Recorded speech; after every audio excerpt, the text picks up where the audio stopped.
നമസ്കാരം, ഞാൻ ഡോക്ടർ ആമിന. പലപ്പോഴും ഹെയർ ഓയിൽ യൂസ് ചെയ്യുന്നത് ശരിയാണെങ്കിലും ഈ ഒരു കാര്യം ശ്രദ്ധിച്ചു കഴിഞ്ഞില്ല എങ്കിൽ ഹെയർ ഫോൾ ഉണ്ടാവാൻ ചാൻസ് ഉണ്ട്. അപ്പോൾ അതെന്താണെന്ന് നോക്കിയാലോ.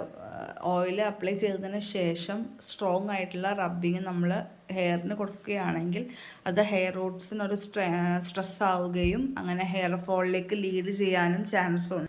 ആയതിനാൽ നമ്മൾക്ക് നമ്മുടെ ഹെയറിനെ എങ്ങനെ കറക്റ്റായിട്ട് ട്രീറ്റ് ചെയ്യാമെന്ന് നോക്കാം. ഡബിൾ ബോയിൽ ചെയ്തിട്ട് നമുക്കൊന്നെങ്കിൽ ഹെയർ ഓയിലിനെ എടുക്കാം, അല്ലെങ്കിൽ കയ്യിൽ നമ്മൾ റബ്ബ് ചെയ്യുക. അങ്ങനെ ഓയിലിനെ വാം ആക്കാം. അതിനുശേഷം സ്കാൽപ്പിൽ ഓയിൽ അപ്ലൈ ചെയ്യുക. ആഫ്റ്റർ ദാറ്റ് നമുക്ക് ഫിംഗർ ടിപ്സ് യൂസ് ചെയ്തിട്ട് മൈൽഡായിട്ട് മസാജ് ചെയ്യാവുന്നതാണ്. അങ്ങനെ നമുക്കൊരു ഹെയർ ഓയിൽ 30 to 40 മിനിറ്റ്സ് അവിടെ റീറ്റെയിൻ ചെയ്ത് വയ്ക്കാവുന്നതാണ്. രാത്രിയിൽ എണ്ണ തേൽക്കുന്നുണ്ടെങ്കിൽ അതും കഴിവതും ഒഴിവാക്കുക. ഈ വീഡിയോ ഇൻഫോർമേറ്റീവ് ആണെന്ന് തോന്നുന്നുണ്ടെങ്കിൽ ചാനൽ സബ്സ്ക്രൈബ് ചെയ്യുക. അതുപോലെ എന്തെങ്കിലും സംശയങ്ങൾ ഹെയർ റിലേറ്റഡ് ആയിട്ട് ഉണ്ടെങ്കിൽ കമൻസിൽ രേഖപ്പെടുത്തുക. Thank you.